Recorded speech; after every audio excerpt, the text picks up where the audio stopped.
7년에서 8년 동안 4배가 올랐다. 그래서 ETF가 승인되면 매수에 봄직하다. 그건 잘 모르겠습니다. 지금 살 때냐? 너무 힘줘서 투자하면 크게 물릴 수 있지 않나? 하는 생각이 듭니다. 하락하면 조금씩 모아야겠다. 그런 마음으로 접근해서 좀 장기 보유하면 좀 큰 돈이 될 수도 있지 않을까? 그런 생각이 듭니다. 앞으로도 기회는 계속 있을 거예요.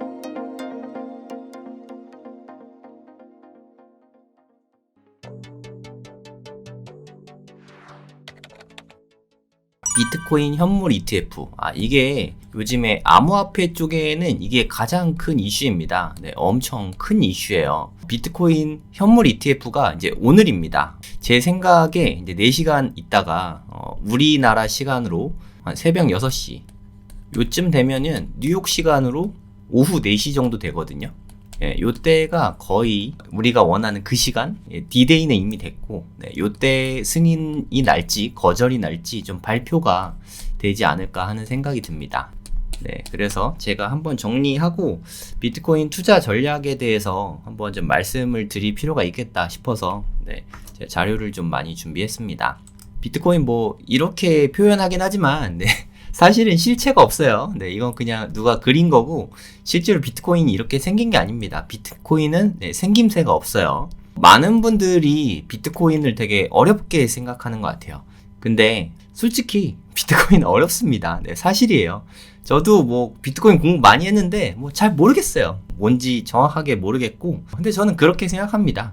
우리가 다 알 필요는 없다고 생각해요. 완벽하게 물론 다 알면 좋지만 완벽하게 다 알 수도 없고 알 필요도 없지 않나. 저는 그렇게 생각합니다. 우리가 전기를 매일 쓰죠.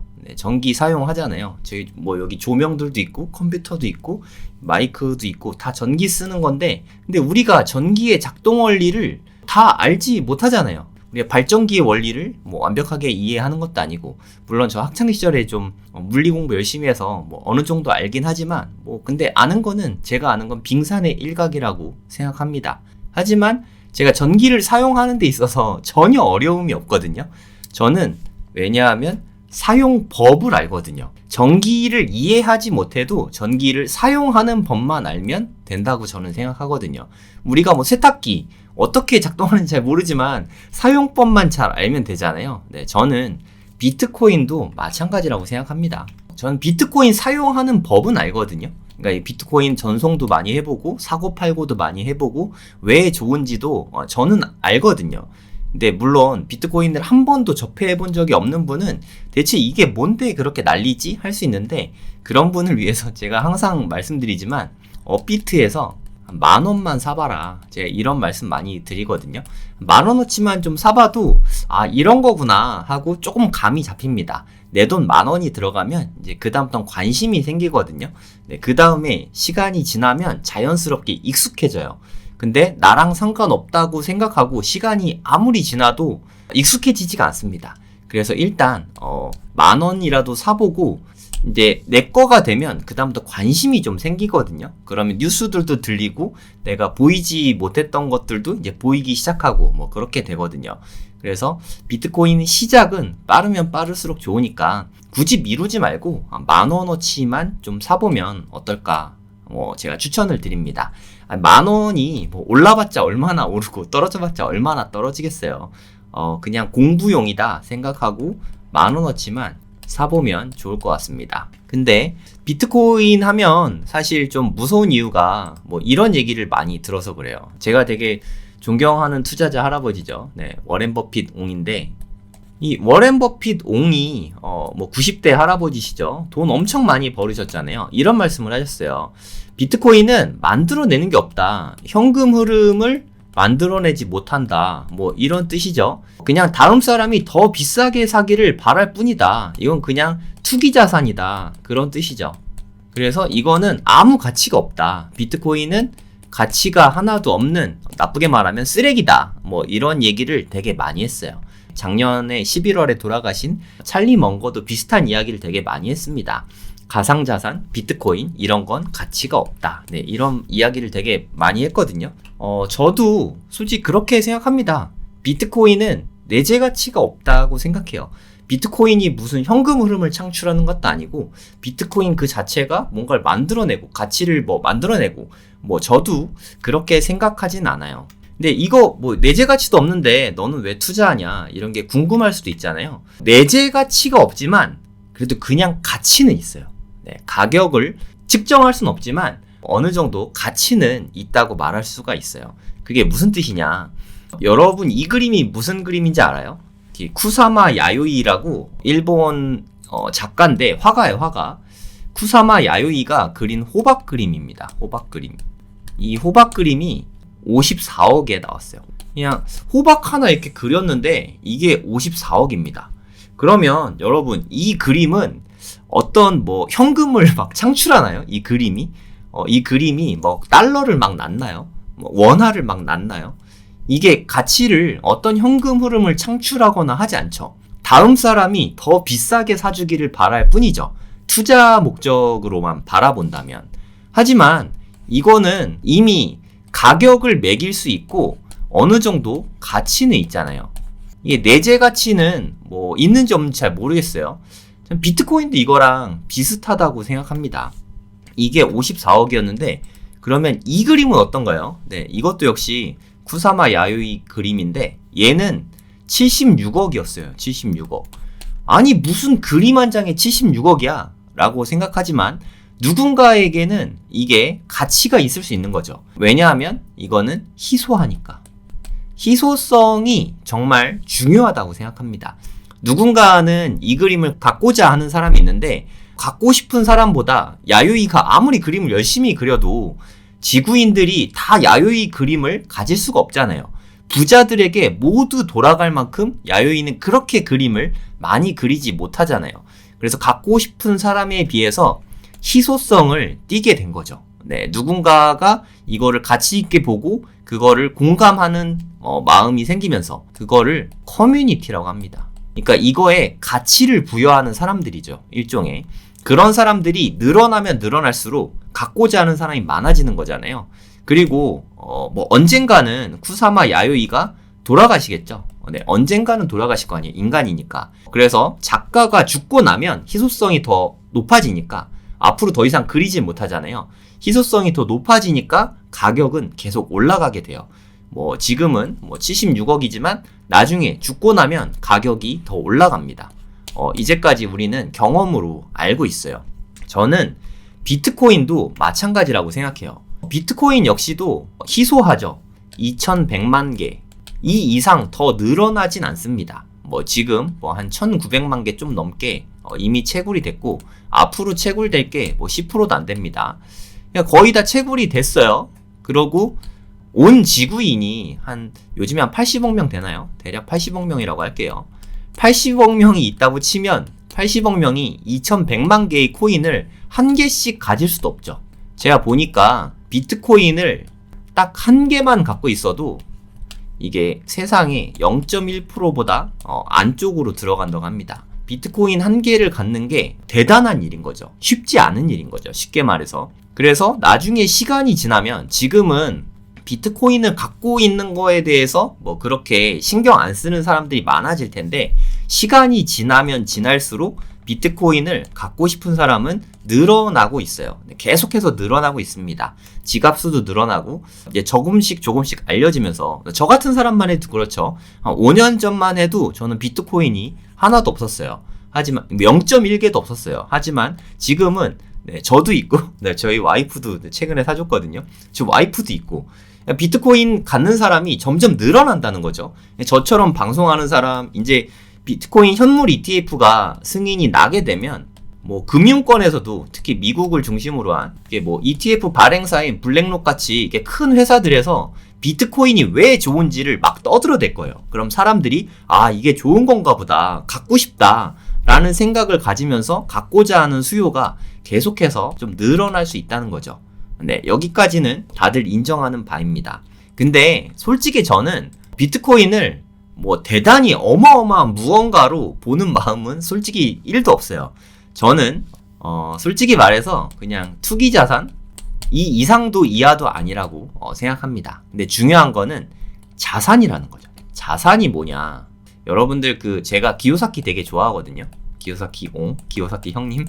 로버트 기요사키 부자 아빠, 가난한 아빠 저자잖아요. 이분이 그런 말씀을 하셨어요. 부채는 내 주머니에서 돈을 빼가는 것이고 자산은 내 주머니에 돈을 넣어주는 것이다. 이렇게 말했거든요. 제 생각에는 비트코인은 내 주머니에 충분히 돈을 넣어줄 수 있는 자산으로 저는 생각을 하고 있어요. 대단히 엄청난 가치가 있다. 사실 그런 건 잘 모르겠어요. 저는 기술적인 것도 사실 잘 모르겠고, 어찌됐든 계속 희소성 때문에 갖고자 하는 사람이 점점 많아지니까 점점 귀해진다는 거죠. 저는 토지를 되게 좋아하거든요. 제가 가진 자산 중에 가장 많은 부분이 아마 토지인 것 같은데, 토지를 제가 투자하는 이유는 희소성 때문에 그래요. 예를 들어서 용인이라고 할게요. 저는 용인 토지를 좋아하는데 용인의 앞으로 수요가 저는 되게 많이 늘어날 거라고 생각하거든요. 여러 가지 이유로. 하지만 용인의 토지는 정말 되게 희소해요. 특히나 개발 가능한 땅은 되게 적단 말이에요. 그래서 갖고 있으면 수요가 계속 늘어날 테니까 가치가 계속 앞으로 오를 거다. 이런 생각으로 토지를 매수하고 매도는 하지 않고 있거든요. 이게 비트코인이랑 되게 비슷한 느낌입니다. 여러분들 어떤 분이 말씀하시더라고요. 리플은 어때요? 알트코인 어때요? 솔라나 어때요? 이런 거 되게 많이 물어보시는데, 저는 걔네들을 추천하는 게 아니라 암호화폐 중에서 저는 오로지 비트코인만 투자 가치가 있다, 자산이다 라고 보는 게 있어요.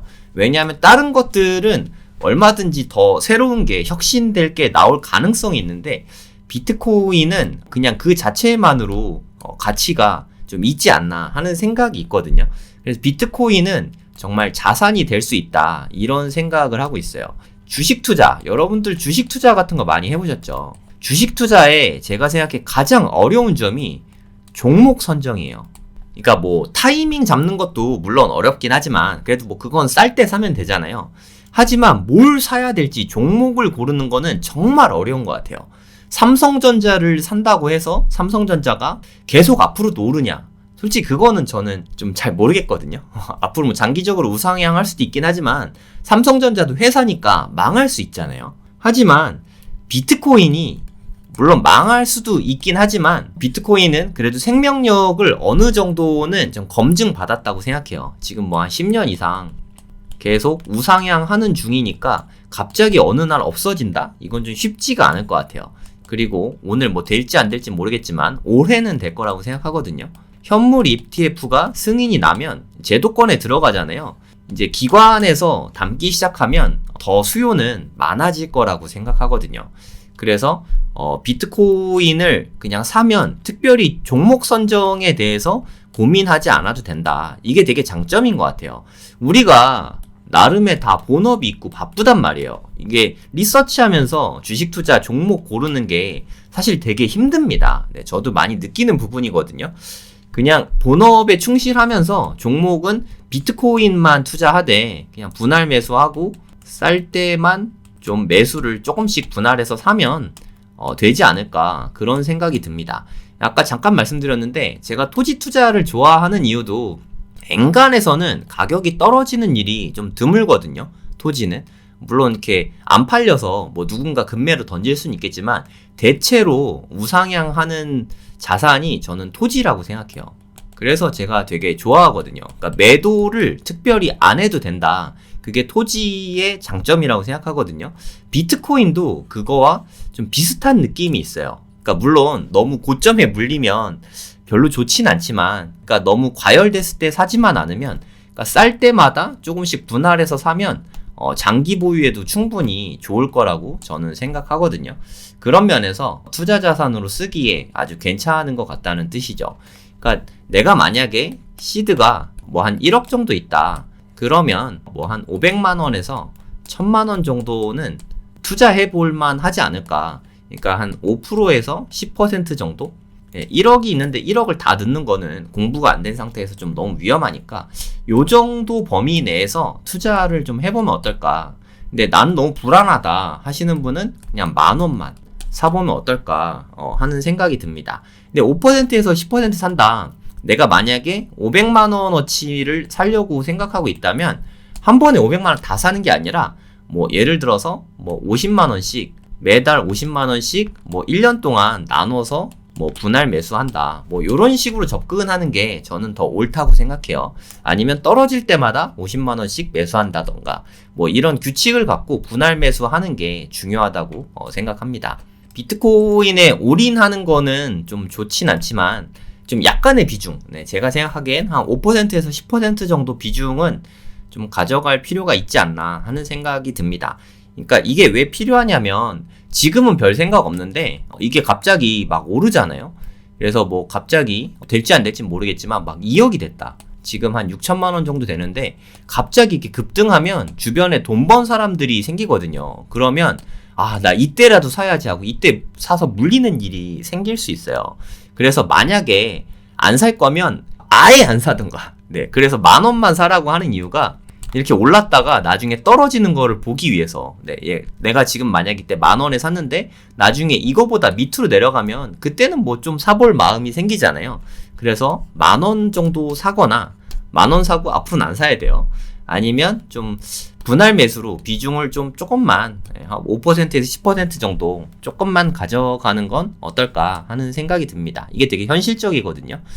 이게 시장에 발 담그고 있는 게 되게 중요하거든요. 나중에 급락하거나 하면 그때 조금 더 담을 수 있으니까 발 정도는 담그고 있는 게 좋은 것 같습니다. 제가 비트코인을 좋아하는 이유가 이런 것들이 있거든요. 일단 종목 선정이 좀 쉬워요. 크립토에서 뭐 사야 될지 모르겠다. 너무 많은데 뭐 사야 되나요? 리플 사면 되나요? 솔라나 사면 되나요? 솔직히 저는 그런 알트코인을 추천하는 건 아니고 뭐 이더리움도 별로 이렇게 추천하진 않아요. 그냥 비트코인 위주로 사는 게 좀 안전하다고 생각합니다. 우리가 100살이 돼도 남아있을 것 같은 그런 거라고 생각하거든요. 그리고 정보의 비대칭성에서 자유롭다. 이게 무슨 뜻이냐면 주식은 우리가 실적에 좀 많이 연동이 되거든요. 그러니까 삼성전자 이번 실적이 뭐 적자가 나면 떨어지고 뭐 이렇게 돈 많이 벌면 오르고 그거를 우리가 거기 내부자들이나 증권사 애널리스트 분들보다 우리가 더 많이 알 수는 없어요. 하지만 비트코인은 다 같이 뭐 정보가 없어요. 아는 게 다 같이 없거든요. 그러니까 요런 거는 좀 상대적으로 덜 기울어진 운동장 느낌이 저는 있거든요. 그냥 싸질 때마다 조금씩 사면 된다고 생각하거든요. 그리고 좀 희소해지는 자산이라는 거, 아까 이거 충분히 말씀드렸죠. 그림같이 좀 희소성이 있다. 그리고 갖고 싶어 하는 사람들이 점점 늘어나고 있다. 이런 게 장점이라고 생각합니다. 비트코인이 태어난 지 고작해 한 10년 정도밖에 안 됐어요. 뭐 한 14년 됐나요? 10년밖에 안 된 저는 아직은 매우 초기라고 생각합니다. 그리고 계속해서 확산 중이고 현물 ETF가 나오면 갑자기 확산이 되진 않겠지만 차차 시간을 두고 계속해서 늘어날 거라고 생각합니다. 저는 비트코인을 단기 투자하려고 산 건 아니고요. 앞으로도 좀 꾸준히 가져갈 생각입니다. 포트폴리오에서 뭐 제가 앞으로 추가로 뭐 이렇게 공격적으로 막 사거나 하진 않을 거예요. 이미 좀 어느 정도 있으니까 그냥 그 정도를 꾸준히 비중 약간 줄였다가 약간 늘렸다 하면서 계속 자산의 일부로 포트폴리오로 가져갈 생각입니다. 그리고 로버트 기요사키 아저씨, 제가 되게 좋아한다 그랬잖아요. 뭐 이런 이야기도 했더라고요. 그냥 참고만 하세요. 뭐 이분 말이 다 맞는 건 아니지만, 근데 대체로 맞더라고요. 이분이 그러니까 비트코인이 막 69K 가고 막 요랬을 때 이거 너무 거품이다. 20K 밑으로 떨어질 거다. 이런 얘기를 좀 하셨었거든요. 기요사키 아저씨가. 그래서 이게 될까 했는데 이분 말이 맞았죠. 17K 갔다가 저점은 한 15K까지 이렇게 떨어졌었거든요. 10K 밑으로는 안 떨어졌어요. 그러니까 20K 밑으로 갈 거다라는 이분 말이 거의 정확하게 맞았어요. 뭘 근거로 이런 얘기를 했는지 모르겠지만 결과적으로 맞았죠. 그래서 저는 조금 더 신뢰하게 됐거든요. 비트코인이 장기적으로는 100만 달러가 넘을 거다. 근데 이게 사실 저도 언젠간 넘을 거라고 생각하거든요. 100만 달러면 한 13억 정도는 되는데 근데 이게 50년 있다가 13억이 될지 뭐 10년 있다 13억이 될지 뭐 그걸 모르죠 사실. 하지만 언젠가는 이 가격을 넘어갈 거라고 저도 생각해요. 왜냐하면 계속 희소해지고 계속 가격이 오르니까. 금 가격이 계속 오르듯이 계속 오르니까. 솔직히 말하면 이게 금 가격이 오르는 게 아니라 달러나 원화나 이런 화폐 가치가 떨어지는 거예요. 달러가 50년 동안 화폐 가치가 99%가 떨어졌다고 합니다. 99% 하락. 그러니까 50년 전에 비해서 100분의 1로 화폐 가치가 떨어진 거예요.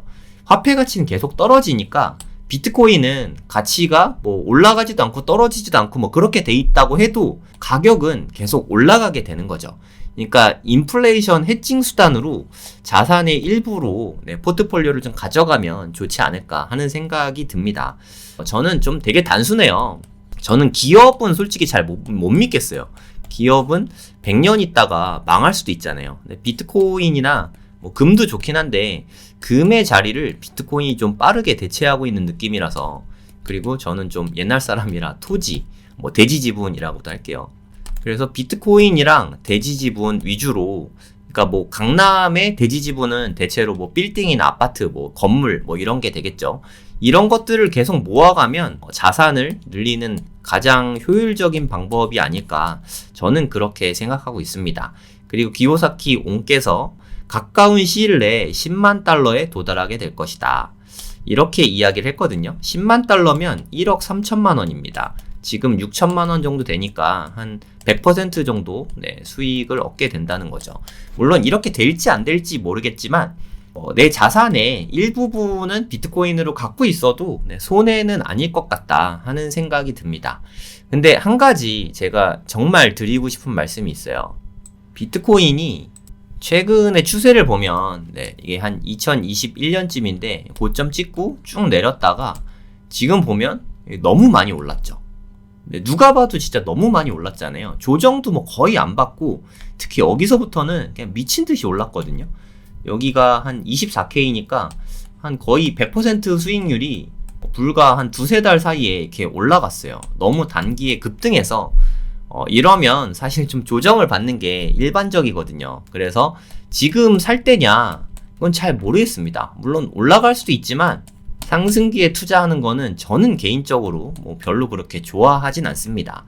상승장에서 투자하는 게 큰 돈 벌기는 참 어려운 것 같아요. 왜 큰 돈 벌기 어렵냐? 만약에 뭐 이런 식으로 돼 있다. 내가 여기 샀다. 그럼 여기서 사서 여기서 팔면 되지 않냐? 이렇게 생각할 수 있는데 뒤늦게 진입해서 여기에서 탈출하는 게 쉽지가 않아요. 쉽게 말해서 이렇게 물립니다. 특히 막 요런 데 오면 왕창 사거든요. 그래서 크게 물려요. 그래서 지금 너무 힘줘서 투자하면 크게 물릴 수 있지 않나 하는 생각이 듭니다. 근데 뭐 사실 장기적으로 보면 또 크게 오를 테니까 나는 한 3년 보고 투자하는 거다. 그럼 뭐 지금 뭐 분할 매수하는 거 괜찮죠. 더 싸지면 더 사면 되니까. 이거 이렇게 DCA라고 하거든요. 달러 코스트 에버리지라고, 그냥 뭐 분할 매수라고 생각하면 돼요. 그러니까 평균 단가를 높이든 낮추든 계속 분할 매수하면 장기적으로 봤을 때는 우상향하니까 이게 가장 바람직한 방법인데, 근데 대부분은 나는 장기 보유할 거야 라고 말하고 이게 빠지면 물려가지고 다시는 투자 안 해 하고 이 바닥을 떠나는 게 보통이잖아요. 그래서 차라리 이때는 투자하지 말고 그냥 10,000원만 샀다가 나중에 요거보다 더 떨어지면 그때부터 좀 힘줘서 담으면 좋지 않을까. 이게 사실 이게 제가 투자하는 방법이거든요. 요런 식으로 하는 게 더 쉬운 것 같아요. 그래서 진짜 돈을 버는 건 확신이 들었을 때, 하락장과 만났을 때, 요럴 때 큰 돈을 벌게 되는 것 같아요. 저는 그래도 비트코인을 그래도 꽤 많이 모은 이유가, 제가 한 여기쯤에서 요런 때부터 이게 많이 담았어요. 여기서 조금 사다가 요쯤에서 좀 힘줘서 좀 많이 샀거든요. 좀 팔았다가 요쯤에서 또 많이 샀고, 그래서 아래쪽에서 분할 매수를 많이 하게 된 거죠. 가격이 떨어지면 더 살 수 있거든요. 그래서 내가 확신하고 있는 자산이 있다면 하락장에 모으는 게 좋습니다. 지금은 상승장인데 상승장에 모아가는 게 사실 솔직히 쉽지가 않거든요. 물론 뭐 이렇게 쭉 오를 수도 있죠. 근데 안 그럴 수도 있잖아요. 이게 떨어졌다가 올라갈 수도 있고. 그래서 지금 뭐 너무 힘줘서 매수하는 거는 솔직히 큰 돈 벌긴 좀 어렵습니다. 그냥 다음 버스 타면 되니까 너무 힘주지 말고 좀 힘 빼고 모으면 좋을 것 같아요. 이제 4시간 후면 결과가 나올 텐데, 잠시 후에 뭐 현물 ETF가 승인이 될 수도 있고 안 될 수도 있죠. 근데 저는 솔직히 물론 되면 더 좋을 것 같긴 하지만 되든 안 되든 크게 중요한 건 아닌 것 같아요. 그냥 뉴스가 이렇게 되냐 저렇게 되냐 그거보다는 이런 마음으로 좀 꾸준히 모으면 좋지 않을까. 네, 저는 그렇게 생각합니다. 혹시 운 좋게 하락장을 만나게 되면 더 많이 모을 수 있잖아요. 그러니까 올라가면 오히려 기회가 더 없지 않나 그런 생각이 듭니다. 하락장이 확신을 가졌을 때 정말 수량을 좀 모을 수 있는 것 같아요. 이런 마음으로 접근하면 장기적으로 좀 돈이 될 수 있지 않을까 그런 생각이 듭니다. 비트코인 ETF 이야기할 때 금 ETF랑 비교를 되게 많이 하거든요. 금 ETF가 출시된 후에 뭐 한 7년 만인가 한 4배가 올랐다 뭐 이런 얘기 많이 들어보셨죠. 네, 금 ETF 차트를 한번 보여드릴게요. 이게 금 ETF 차트거든요. 주봉으로 한번 보겠습니다. 이렇게 보면 진짜 미친 듯이 올랐잖아요. 네, 여기 2011년 가격이 지금 2011년 가격인데 이때 미국의 리먼 사태 때 금융위기가 있었잖아요. 아시다시피 위기가 오면 금이 막 올라가는 경향이 있죠. 이때는 금이 이 자리를 차지했는데 저는 이 자리를 비트코인이 나중엔 대체하지 않을까 뭐 그렇게 생각하고 있어요. 그럼 ETF 승인된 게 여기였거든요. 대략 한 40 몇 불? 한 40불이라고 할게요. 근데 이때는 한 180? 뭐 요 정도 된 것 같아요. 그럼 요때가 한 45불 됐던 것 같아요. 그러면 한 4배 올랐죠. 4배가 됐습니다. 2004년 말에 승인 나고 한 2012년 정도 됐으니까 한 8년 걸렸네요. 한 7년, 8년 얘기하는데 7년에서 8년 동안 4배가 올랐다. 그래서 ETF가 승인되면 매수에 봄직하다. 뭐 이런 말이 되게 많은 것 같아요. 그래서 ETF 승인 나면 사야지 이런 생각하고 계실 수 있는데 이게 주봉 차트거든요. 요때 그러니까 2004년 11월 15일 요쯤에 금 ETF가 출시한 거예요. 금 ETF가 출시했을 때 한 45불 정도 됐죠. 그래서 막 쭉쭉 오른 것처럼 보이지만 한 5% 오른 거예요. 5%. 5% 오른 다음에 떨어진 폭을 보세요, 여러분. 여기 한 41불까지 떨어졌잖아요. 그 다음에 15%? 20%? 뭐 그 정도 떨어진 것 같습니다. 한 10% 정도 하락을 했어요, 오히려. 그러다 오르다 떨어지다 뭐 했던 거죠. 이게 거의 1년간 이렇게 좀 지지부진했던 거예요. 1년 동안 이게 별로 안 오르고 있다가 장기적으로 봤을 때는 이렇게 또 경기 침체를 만나기도 했고 여러 가지 요인들로 이렇게 오른 거지. ETF 승인 나자마자 이렇게 미친 듯이 뭐 한 달 안에 쭉 오르고 뭐 몇 배 막 이런 건 아닙니다. 우리가 바라는 건 그런 모습이잖아요. ETF 승인 이 뉴스가 나자마자 뭐 한 100%, 200%막 이렇게 막 쫙쫙쫙 올라주길 바라는데 제 생각에 그렇진 않을 것 같아요. 네, 아무리 그래도 100% 오르는데 한 1, 2년은 걸리지 않을까 저는 그렇게 생각하거든요. 그래서 ETF 승인에 너무 이렇게 목매지 마시고 하락하면 조금씩 모아야겠다 뭐 그런 마음으로 접근해서 좀 장기 보유하면 좀 큰 돈이 될 수도 있지 않을까 그런 생각이 듭니다. 투자로 돈을 특히 큰 돈을 벌려고 한다면 좀 시계열을 길게 가져가야 돼요. 최대한 길게. 뭐 단타를 쳐서 큰 돈을 벌겠다. 이거는 솔직히 쉽지는 않은 것 같아요. 큰 돈 벌기 가장 쉬운 게 우량 자산에 장기 투자하는 게 가장 쉽습니다. 그래서 부동산으로는 큰 돈 번 사람이 많은데 주식으로 큰 돈 번 사람은 많지 않잖아요. 이게 같은 이유예요. 부동산은 지금 같은 때 팔기가 되게 어렵잖아요. 그래서 자의가 아니라 어쩔 수 없이 장기 보유하는 케이스가 되게 많습니다. 하지만 주식은 좀 떨어졌다 하면은 에이 모르겠다 손절해야지. 손절이 너무 쉽거든요. 그래서 주식은 장기 보유가 어렵거든요. 마찬가지라고 생각해요. 비트코인도 종목 선정은 되게 쉬웠는데 장기 보유만 하면 제 생각에는 돈을 웬만해선 벌 것 같거든요. 근데 대부분 단기적으로 하락하면 그러면 더 살 때라고 저는 생각을 하는데 대부분 떨어지면 잘못 샀어 하고 다 손절을 쳐버리거든요. 이거는 좀 잘 생각해 볼 문제이지 않을까 그런 생각이 듭니다. 결론은 현물 ETF가 승인되냐 안 되냐 너무 여기에 집중하지 말고 좀 떨어질 때마다 사 모으면서 장기 보유하는 거 그게 가장 좋은 전략이라고 생각합니다. 앞으로도 기회는 계속 있을 거예요. 현물 ETF 관계없이 비트코인은 제가 몇 년 동안 보니까 등락폭이 되게 큽니다. 앞으로 지금 못 사도 나중에 기회는 분명히 있을 거예요. 물론 지금 가격보다 더 비쌀지는 모르겠지만 하지만 더 좋은 기회는 반드시 올 거라고 생각합니다. 조급해지지 말고 포모를 조심하시면 좋을 것 같습니다. 막 오를 것 같아서 지금 잔뜩 들어가고 그러면 크게 물릴 수 있거든요. 늘 조심하시기 바랍니다.